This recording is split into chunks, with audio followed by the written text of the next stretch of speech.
Hello, and welcome to episode 166 of Movies and Us. I'm TJ. And I'm Marcus. And this is the review show that reviews genre movies from the beginning sometime. Today, we are covering the 2019 release of Shazam. Shazam was directed by David F. Sandberg, screenplay by Henry Gayden, story also by Henry Gayden and Darren Lemke. It was produced by Peter Safran. It stars Zachary Levi and Asher Angel. Really bad.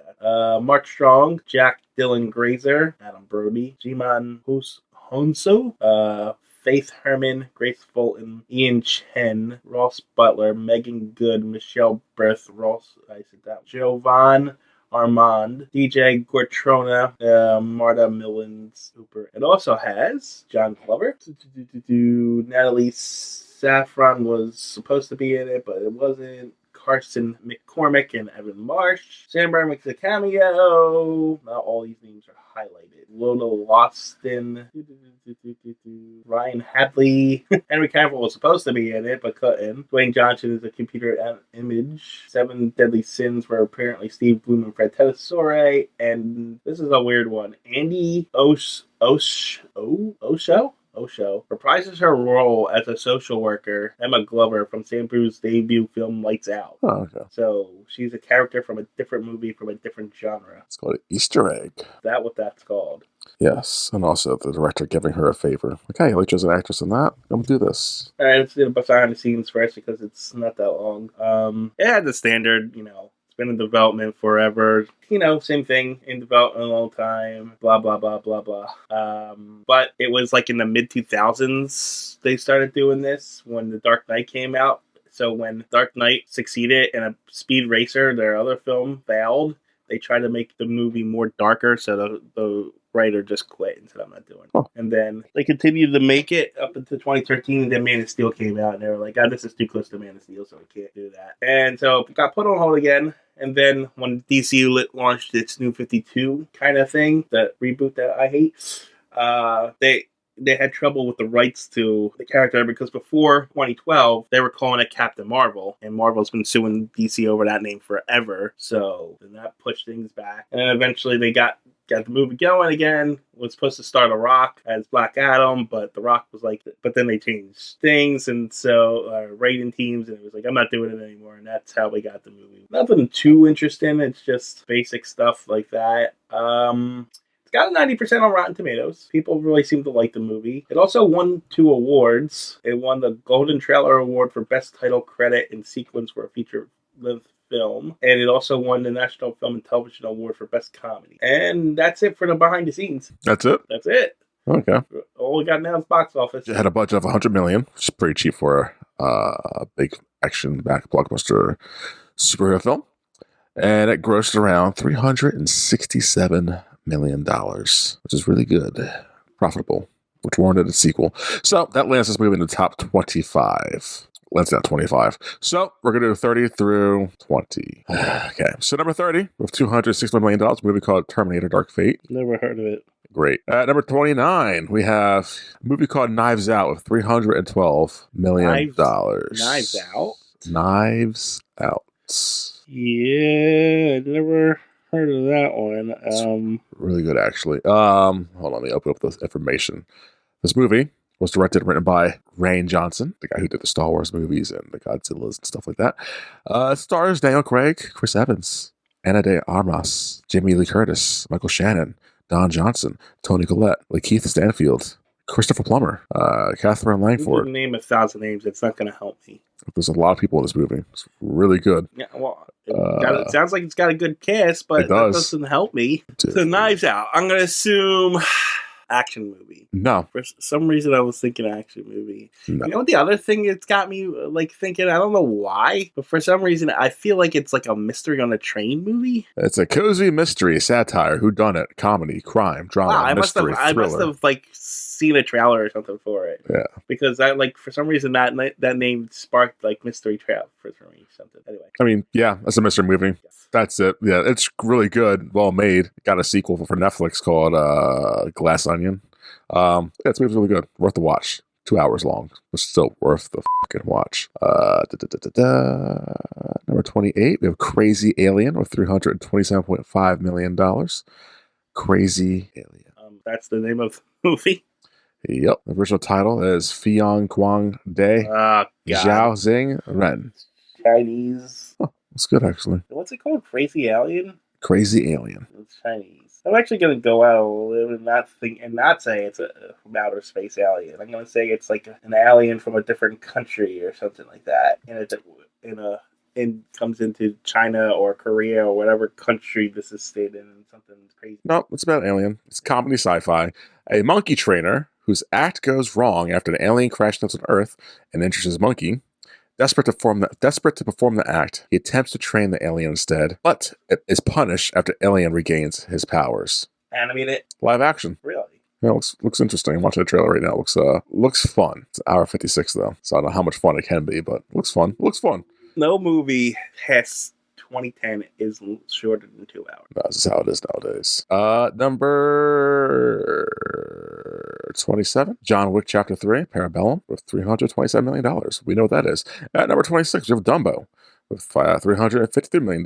We know what that is. That's about you, right? Uh-huh. At number 25, we have Shazam, with $365 million. We know what that is. At number 24, we have Once Upon a Time in Hollywood, with $377 million. What's that one, TJ? Once Upon a Time in 2019? Yes. Like, it sounds like it should be with those Once Upon a Time in them. Like, it should. It's 2 hours, 41 minutes. So I'm going to go on land and say it's a Western. No. No. Stars Leonardo DiCaprio, Brad Pitt, Margot Robbie, Emile Hirsch, Margaret Qualley, Timothy Olyphant, Julia Butters, Austin Butler. What is it? Once Upon a Time where? In Hollywood? In Hollywood, yes. Dakota Fanning, Bruce Dern, big name actors. I don't know. I'm going to say something about drugs. It's about drugs. No. I mean, I'll give you this. There is Western stuff. There is Nazi stuff. There might be drugs in this movie, if I recall. There's alcohol in this movie. It's a drama. It's a comedy. It's a showbiz drama. It's period drama. About Hollywood. Yep. So, like, movie industry movie? Yep. Directed and written by Quentin Tarantino. Okay. As Hollywood's golden age is winding down during the summer of 1969, what happened in Hollywood in 1969, TJ? In Hollywood in 1969? Yeah. Television actor Rick Dalton and his stunt couple Cliff Booth endeavor on an archive, I don't know, to achieve. You're asking me wrong. My movie history is not that strong. I can tell you what happened in 1969. His history. The moon landing. But this is Quentin Tarantino's revision. He revisits. There's a period in his movie making where he revisits history and just tells an alternate, better, badass version of it. And Glorious Bastards, we kill Hitler. And Django Unchained, the slave, goes crazy and kills white people. Gets his vengeance. Let's go crazy. In this one, Hollywood 1969, the Manson family kills people. So they get their comeuppance in this movie. Movie's long. It's not worth the watch. It's Tarantino. He makes good movies, but it's just 2:41. Didn't be that long. It just drags the on. It's almost 3 hours. Yep. It didn't need to be. It's just him patting Hollywood's back and like, Hollywood, I love you guys. And it's a fucking movie. Skippable. Not saying it's bad. Like, his worst movies are still good, but it's one of his weaker ones, in my opinion. I gotcha. At number 23, we have a movie called 1917 of $384 million. World War I movie. Ding dong, ding dong. April 16th, 1917, as an infantry battalion assembles to wage war deep in the enemy territory. 2 soldiers are assigned to race against time and deliver a message that will stop 1,600 men from walking straight into a deadly trap. Just for the record, I didn't know what it was. I just knew the date. I know. It's 2 hours long. The gimmick to this movie is it's all filmed in one shot. So it's all one continuous shot. It's one battle? No, it's watching. There's just 2 guys, 20-year-olds, because they're kids in the military, are assigned to go from point A to point B. So they have to go through no man's land, they have to go through the countryside, they have to go from the trenches of World War I to some other battlefield and deliver the message, hey, don't do the thing. And it's just all technically one shot. And it's well made. Again, I saw it at theaters. It's well made, it's good. But if you're film literate, there's one character that says, can't wait to go home to my family. My mom makes the best food. Like, oh, you're going to die. Spoiler, if that guy dies. So it's left to one guy going to the message. And like the movie's filmed in a way like it's in one shot. So yeah, action's happening. You kind of feel like, oh, this guy might die. But like it's at that pace where it's got to keep going so he can't die, essentially. It's like, okay, we got to watch the guy get to the end of the fucking movie. And we watch him get to the end of the movie. And it's fine. It's good.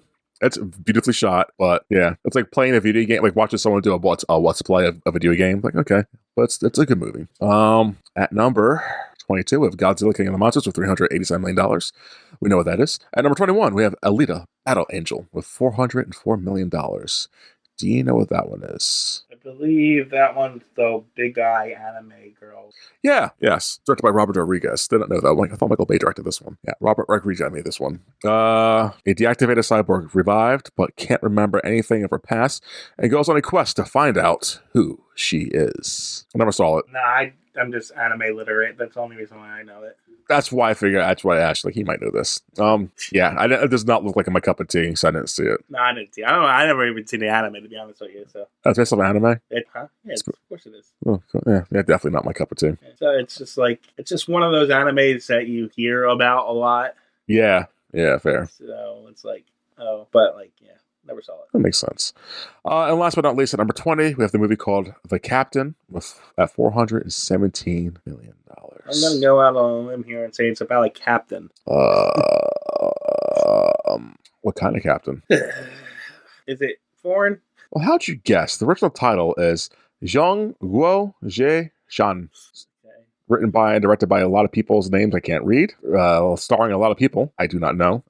Well, if it's foreign, it sounds like the genres are action, adventure, drama, family, thriller. Yeah, well, it's Chinese foreign film captain. I'm gonna go a ship's captain. No. The other thing was military captain. So nope.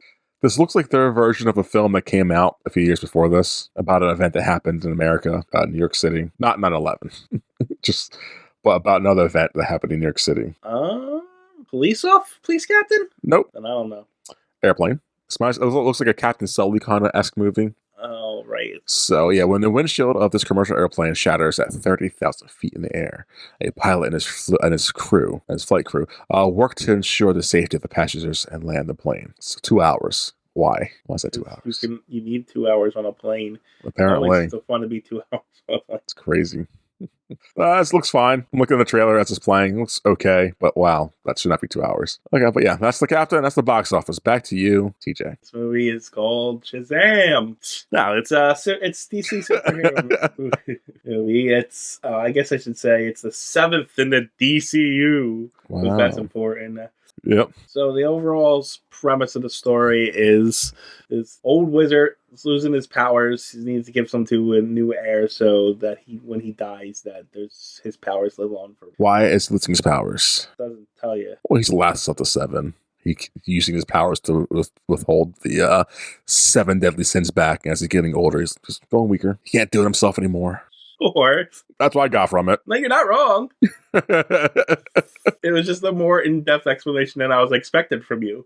Why is that for? Oh, that just seems like you paid attention. I've seen the movie. I've seen it before, so I just know the movie. But I always pay attention to the movie. What are you talking about? Okay, I'll just refer you to the last movie we covered.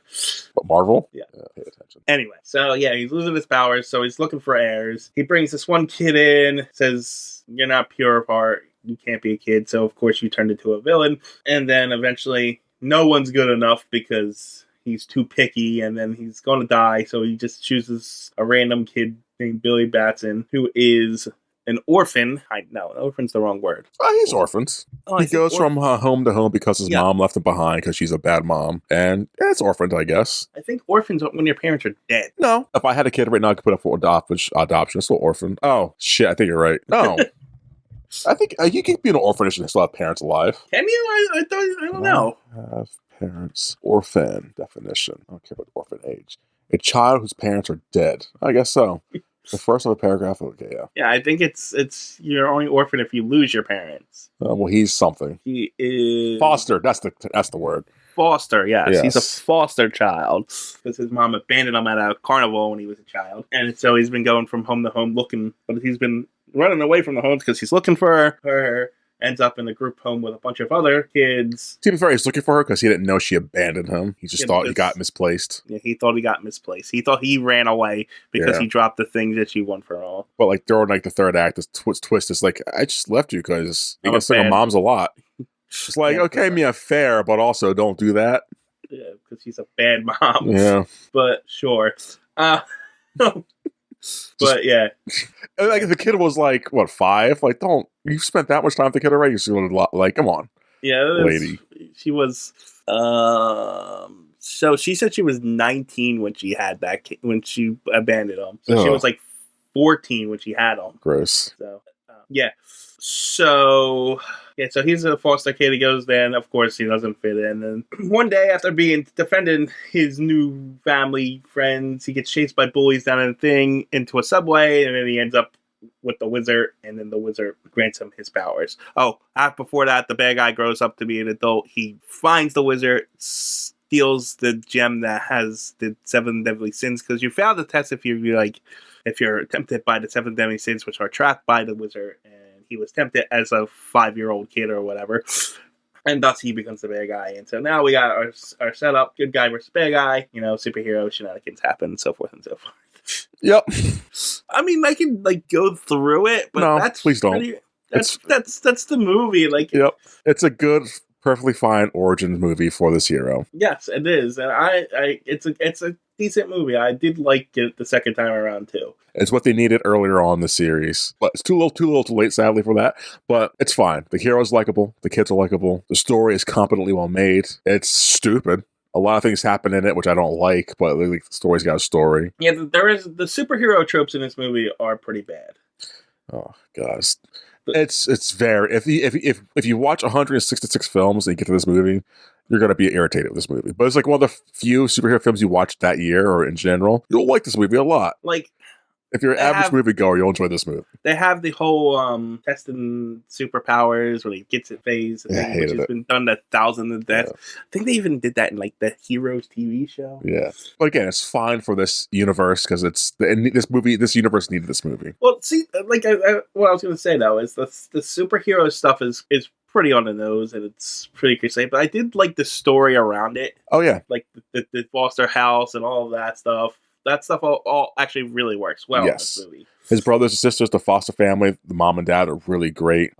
Yeah. The villain, I like that I start off the villain side of the story. Yeah. And his origin, why he's the bad guy. I don't mind that. That's fine. What I hate about this movie, or I don't like about this movie, the villains, like the villain's bad guy, the brother and his dad, and then the bullies are just, they're like Stephen King bullies and bad people. They're just over the top. Yeah. There was a scene where the bullies in the high school go to run over the cripple kid. It's right. What? They actually hit him with a vehicle. And people are seeing this in the streets, and no one's overly reacting. I actually didn't think that was the most stupidest. No, it's not. But it just sticks out so much. The one that stuck out to me was when they were on the Ferris wheel. Yeah, and they're going up on the Ferris wheel, and the one kid spits over the side and says, I hit a baby." Yeah. So stupid. This is ridiculous. But to be fair to the movie, it is supposed to be a comedy. Yeah. And I did laugh a couple times. Yes. A lot. Times. The third act had me laughing out. I remember when I first saw it and I watched it again. The Santa Claus bit gets me every time. I'm always here for you. I love you, kid. Disaster happens, pushes the kid out the way, starts running for himself. Love it. Great. So it does its job in a lot of areas. Yes. So the creature design's pretty cool. Yeah. Because the director's a horror director, so he's just really good at atmosphere, and this movie has good atmosphere. Yes. So I'm having trouble with this movie because it's got potential that is just now gone. You know what I mean? Yep. It's in a dead universe. Yep. And the universe was dead when they made it. And it was it's so sad. And then it was okay. Well, it's successful, gets a sequel, and then the sequel comes out. You didn't see it, but it was garbage. It had nothing to do. It didn't follow up on anything that they set up here. It's what was even the point of that movie? So they ruined the characters there. Luckily, I don't have to count that. For me, this movie's fine. There is a lot of like you said, since this movie, the universe is dead, it was dying when this movie was coming out. A lot of I don't give a it's still enjoyable. But my biggest complaint about this movie, it feels like a movie. Never once was I actually in it. Oh man, I feel like I'm in this movie. I'm enjoying this. It just feels like I'm watching a man in a muscle suit, which he is, acting like a kid, doing adult things, and I'm watching him fight bad people and these creatures. It just felt like I was watching a movie. I didn't get that so much. Oh, I did. The whole time I was like, this is just a movie. I didn't get that so much. It was just it's standard superhero affair though. It's they really didn't do anything different than any of the other superhero movies. So it's well, for me, a plus side compared to that shitty Captain Marvel movie we just watched, the fight scenes are better. Oh yeah, the action is better. Yeah, that Captain Marvel was just visual noise. Oh, okay, CGI fight. Where this is kind of enjoyable. Although I wish they would have did more with the seven sins. Like, oh, Well, gluttony, be gluttonous. See, like they're just creatures that look like seven sins, but don't do anything. They're just there. right. They're just there to grant powers to the guy. But to be fair to the movie, you would need to devote a lot of time to that. I know, but like they don't do it. I mean, that's kind of the villain of Shazam, though. It's probably like other villains, right? Well, the Doctor, I believe the Doctor is normally controlled by the Caterpillar. Yeah. So they set that up in this movie towards the end. Fine. But the seven deadly sins, I believe, are one of the big ones. Well, how many siblings did he have? 5? Yeah. They each could have got deadly sin infected into them or something like that. He had to save them or something. Like the mom and dad could have been a sin too. Like there's 7 right there. Like they could have done things with those sins. That's all. They could have, but then the movie would have been an extra hour. No, that could have been the story. Like they could have just reworked the story. The guy could have found out who they were. Okay, they get to the guy. Let's get to his family. Saves them one by one, or however he saves them. They could have done things that way. But I'm not here to rewrite the story. I'm just saying that I wish they would have done more of this. But that also goes against the story too. How so? Like, because that focuses more on him as the hero, where that's not really the story. It's like him going through and saving the family. No, the story is he's selfish at first, and he realizes, oh, it's all about family, and so I share my powers. Yeah, don't do that. That's kind of the story of Shazam, though. Like you can't, it's following this kind of following the story a little bit, so you can't really knock it for following the source material. I'm gonna knock it because I've seen 166 of these things. So I was like, okay, I'm a selfish person. I got powers. With great power comes great responsibility. How do I balance all this? At the end, I've learned my lesson. Sure, and that's why I'm saying this movie's well made and competent. It's just it's a fucking movie. When you break it down like that, it sounds like that. But at the same time, it's also different from the other superhero movies because of the Foster family and sharing the powers with giving your family powers and stuff like that. But it's got a different enough flavor to it. No, there's enjoyable flavor, but it's still just movie, still superhero movie. Yeah, but like still a superhero film. You can't make that argument after I make that argument 3 weeks ago and say you can't make that argument when you break it down to boil it down to this. No, I agree. That's all I'm not saying. I'm not saying it's a bad thing. It's just I'm tired. That's all. That's why the Captain Marvel movie did the thing it did, and I didn't like it because there you go. If you feel forced to not do the same old structure, fine, but just tell the story then. You don't have to tell an origin story that he could have been existed. Captain Shazam, like you just jump right into the story. We don't need to see. Well, again, they couldn't because they put it in this dead universe that they thought they were continuing on with. You can't introduce a character in a universe that already exists without introducing them. Agree to disagree. I will agree to disagree, and that's about it. It's it's a movie. It's like you can do that, but then then it opens up the whole can of worms. Where was this person at all this time? If he's been existing, trying to figure out. They did it with Spider-Man in the MCU. They could deal with this fucking asshole. I'm a kid trying to still balance school life and my life and try to keep this from my adoptive family or however I want to get. But you could get away with Spider-Man because they told the origin 13 times. No one knows who Shazam is. They have to introduce him as an origin. You introduce him that way. You don't. Because how else do you know who he is? Who cares? If you went in, he's a guy that says Shazam and does this guy. Where did his powers come from? Why is he able to change into this person? Why is he fighting crime? It's like there's 1,000 questions that opens up if you don't introduce them into it. Since he's a funny character, if he's ever on a crossover with Batman or Superman, it's like, hey, where'd you come from, kid? Some wizard made me grab his staff and I got powers. You want to say that again, kid? No, that's what I said. That's it. I don't need to see however long that goddamn first or second act. I don't care.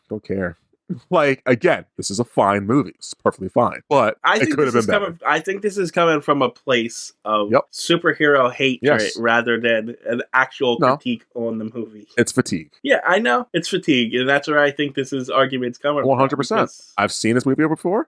I've seen all these movies at this point so many times. I guess it's visually it's pretty. The comedy's there. The acting's really well done. The Foster family and the kids are really well casted and they're really good. The chemistry these actors have are fucking great. Like, there's a lot good to this movie. The music, the time, like everything's good in this movie. It's just, but there's also a lot of dumb things in it, like force people to do things like, hey, Billy, I'm gonna keep saying your name, even though you're a superhero. I'm really into superheroes. I'm gonna keep saying Billy, Billy, Billy, Billy, Billy, and show up on camera talking to you and arguing with you, Billy, Billy, Billy. If you're surprised when the bad guy gets me, Billy. Stop it, kid. Since you're so fascinated of superheroes and secrecy and layers, shut the up when the camera's around. That's kind of the point, though. Uh-huh. He is a kid. He is stupid. I know. That's kind of like, and that's fine. They spend like how many days testing out his powers and filming it on screen. It's like at the same time, he's supposed to be a moron. That's the point. I know, but it's still annoying to me. Yeah, that's a movie. Yeah, that's why this review is going to be under 45 minutes, because we're both, it's a fucking movie energy going on. We're not overly happy or sad about this movie. It's like, we just witnessed the movie. I actually kind of like the movie, dude. So did I. I'm not going to give it under a 5. I'll say that's probably a 7. It's a solid movie, but other than that, it's a fucking movie. Yeah, but nothing about this movie is like, wow, do you fucking remember the scene where he caught the bus where they all should have died? Don't care. It's a fucking. This is like the most movie I've seen. Like, it's a movie. I did not once felt like I was really in it. I was like watching a stage play adapted to a movie. Like, it's fine. Okay. Right? Do you have anything positive to say? Because you're also like yawning. Like, what else to say about this movie? Well, it's just my whole issue is if this movie wasn't a superhero movie, I'll be fucking as bored. And it was as, like, the acting was as solid, the movie was as solid as this is, you wouldn't be as bored. Yes, I would. No, so I'd be like, why am I watching this? At least the visuals and action in this are really well done. And like there's 5 characters at one time with superpowers fighting off 7 demons. I guess, and there's like visually, I know where they're at and what they're doing. That's well-made movie. That's directed well. That's really well done. I'm just saying, if you take Captain Marvel was one character fighting off 10 people, I just did not give a shit. Like, there's a difference. Like, this is a well-made movie. Yeah, I know, but my whole point is, you say direct it well, act it well. If you break it down to those things that are just purely what is done well, and you're saying is done well, and you take the whole superhero thing out of it, and it's a different movie, you would be like praising this movie to high water. Not really. It also depends what the story.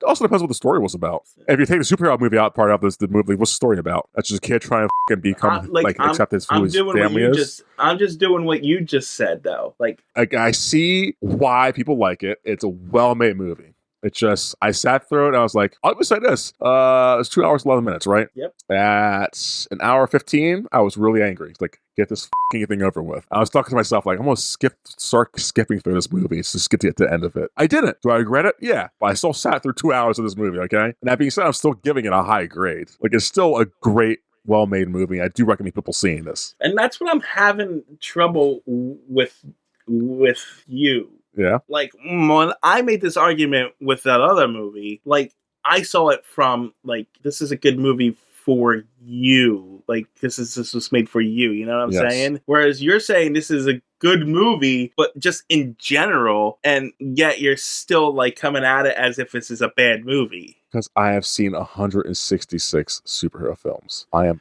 done, TJ. And this is the most, fine. I've seen too many superhero films. And this is like the pinnacle superhero fucking film. I told you, I felt like I was watching a movie. I felt like I was just watching 2 guys throw fisty punches at each other, and one trying to adjust to his powers.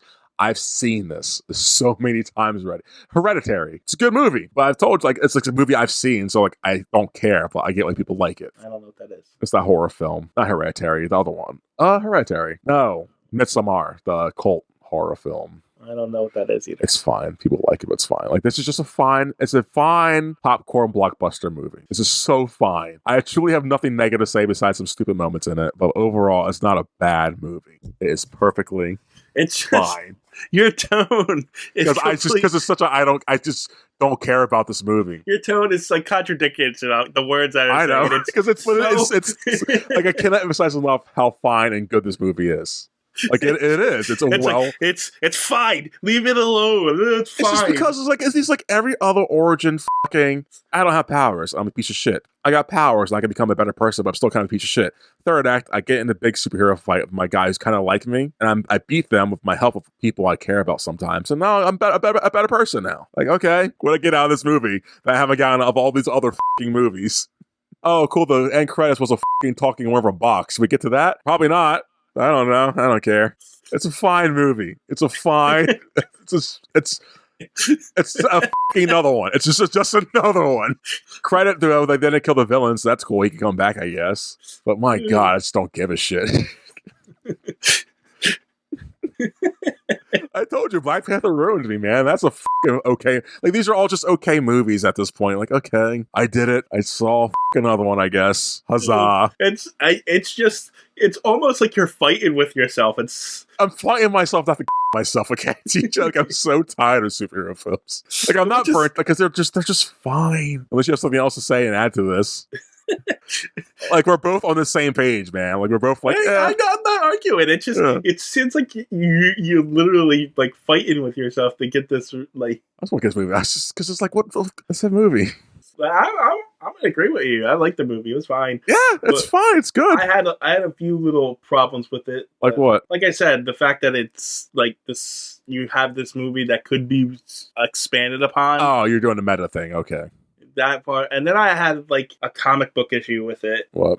So obviously Shazam, Captain Marvel is the star of the show, but the second biggest character in that lore is Mary Marvel, and they kind of just shafted her in this movie. The f***'s Mary Marvel? His older sisters? The older sister. Okay. Yeah, she's like a big part of the lore, and they kind of put her to the side for all these other characters that are barely even in the lore.